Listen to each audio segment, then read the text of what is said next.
Hey guys, so we're gonna have a small little story time of how I got dumped by my psychiatrist.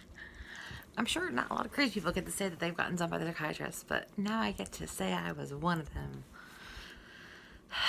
Okay, so I've been through like lots of therapists. I know there's two kinds. There's like the psychotherapist and like there's basically the pill doctor and like the talkie doctor.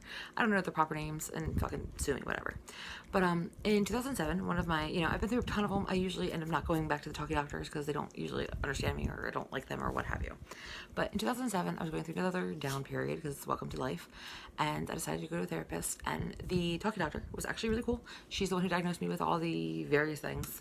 And then in the same office was the doctor I met with till recently, Dorfin, and he's the pill doctor. And when it comes to like medication for like anything that deals with like your brain, it's all crapshoot. Like you just take medication until you figure out what works for you, kind of thing. And he was really cool with me. Like I told him from the get-go, like I'm not gonna take anything that's gonna make me gain weight because a lot of the medications do have a side effect of gaining weight, and I was like, I won't take them. When I was actually in rehab, I got put on an antipsychotic because it's rehab. It wasn't a good time, I guess. And the first day I took it, I wanted to eat every fucking thing in sight. I couldn't not be hungry. And I took it once. I was like, I'm never fucking taking it again. And I got yelled at for the whole entire time I was there because I went to take the medication. And I was like, no. Like, fuck you, no. Anyway, so he was very cool, and we finally, after, because it's from 2007 to 2018 now, that I was with him. Now, in 2011, I moved back to New Jersey, and basically from like a few of those years when I was living in Pennsylvania, I was regularly doing heroin. And of course I'm not going to tell him because you don't just tell your doctor those things. Why? I'm embarrassed. I'm not going to tell my doctor that. And I take things like Klonopin, and a lot of doctors will not give you things like Klonopin if you have a history of drug use. And fuck you, that's the whole reason I started doing drugs to begin with is because I wasn't comfortable around people and I couldn't talk. Like I would talk like this and shake and sweat. And then I started getting high, and then I wasn't shaking and sweating anymore. So there's no way in fucking hell I was getting rid of my Klonopin. And people I know do abuse it, but I never abused it. Like I literally had the option of getting Klonopin and Xanax, and I played dumb, but I definitely did not want Xanax because I knew myself too well to know that I would eat the whole entire bottle of Xanax and still be anxious constantly and not leave my house, So anyway, so I didn't tell him that I ever had a problem with drugs. And unfortunately it came to kick me in the ass. But we were cool, and when I moved to New Jersey, I was taking the 3-hour drives up there, and finally, about 3-4 years ago, he was like, we can just have like phone interviews, you call me once every 6 months, because I'm on the same registered medication that's put now. He goes, well, it was every 6 months, pay this certain amount of money, go over the medication, and be done with it. And he was actually cool. When I didn't have a job, he was actually giving me like samples of medication, so I didn't have to pay for anything. Like he was super cool. But as with most doctors, the last time I called him, and like I made the video before about how I couldn't really afford it, and I finally my friend helped me out and I could afford it. And the last time I called him, he was weird. He was sort of just like, I will call you at 6 o'clock, and I'm just like, no, you're done, but okay. I mean, we were like cool enough that I actually had his personal cell phone number, he was like a big part of, like, he was a part of my life almost, kind of thing. It's like, he was almost like a friend. And so he called me at 6 o'clock, and I was actually at work, so I took a break the minute he called, and I talked to him, and I was like, he's like, gonna talk to you. He's like, why are you taking, and it's Subutex, but it's like the generic name. It was like Bruce Supporter. And ironically, I've actually stopped taking that medication because I can't afford it, so cool. And I was like, oh, fuck. And I told him, I was like, well, I used to have a drug problem. I was like, I didn't tell you because honestly, it was embarrassing, and I didn't really think that it was necessary to tell you because, I mean, I didn't really, obviously, it's in the past and blah, blah, blah. And understandably, it would have affected his career, and I get why he sort of was like, peace, to an extent, because now they make every doctor, because pills become such an issue, and instead of actually dealing with the core issue of why people are addicts, let's just attack all the doctors. So they went through, all doctors have to go through like your records of what you get from the pharmacy, and they saw that I was getting that, so they were like, no, getting Klonopin, that, no. And honestly, that was one of the other reasons I sort of stopped taking the Subutex, which is so funny because like I'm not taking an anti-opiate medication that could possibly save my life because I'm afraid of getting rid of Klonopin because that's the one medication I terribly need. Cool, right? What's health?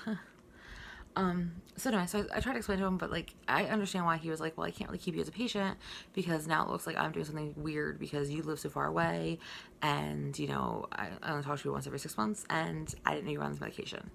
And I kind of apologize, but what can you really do? I mean, like, I understand why I didn't tell him, and I still stand by the fact that I didn't tell him, but, like, it got to a point, I mean, like, I was doing heroin by the time I was seeing him, you know, and then I stopped doing it. But like, when is the appropriate time to be like, oh, by the way, for the past 4 years of us, you know, being a patient doctor kind of thing, I've been doing hard drugs.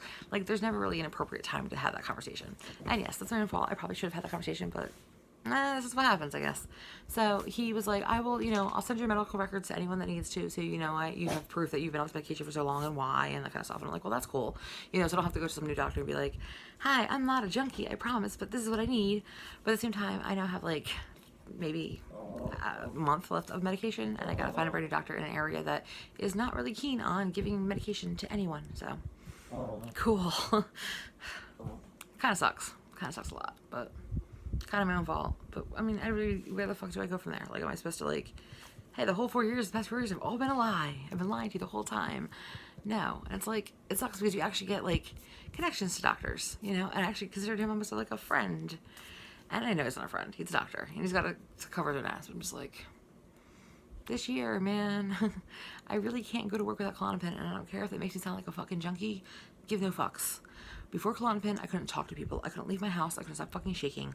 And now I can actually leave my house and function like a human. And I'm not going back to that.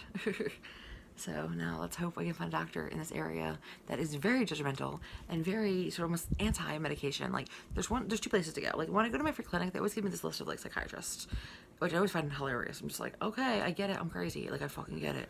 Because I'm honest. I'm honest about my whole entire medical history and honest about who I am. Like, yeah, I can't really hide the fact that I'm insane. Well, you know what I mean. But the other one is Cape Counseling, which you wait like 3 years for, and they're fucking idiots. But so we'll see, huh? So yeah, I gotta tell my psychiatrist. And yeah, I am kind of butthurt about it, because like, I don't know. He helped me figure out like a lot of shit that was going on in my head. And even though I did a lot of drugs during that time, I don't know. It is what it is. I did lie. But it's so funny because I actually stopped taking Subutex. I want to be like, hey, I'm not on that medication anymore. But honestly, if you were, like, most doctors would be like, you should probably get back on that medication because that was going to stop you from doing any opiates. But, you know, and weaning myself off that medication, it's been a month since I've taken that medication. Well, since I, like, you know, had my last refill, if you will. More than a month, actually. And I weaned down. And I'm still fucking sick as shit. And it's fucking annoying. But I weaned down for 2 reasons. A, I want to not be on it because I can't really afford it. And B, it stops me from getting medications that I actually need, like Klonopin. But, man, that shit is, like, it's not as bad as heroin withdrawal, by any means. But it's been a month, and I'm still, like, fucking feeling like shit. So, yay, fucking Big Farm. Like, on a happy note, New Jersey is about to legalize marijuana for medical, well, it's already legalized it for medical use, so I'm like, well, maybe I can find a strand for anxiety, but I don't believe that. Like, I've smoked weed since I was 12, and I've never found a strand that doesn't make me fucking anxious, so wish me luck. Bye.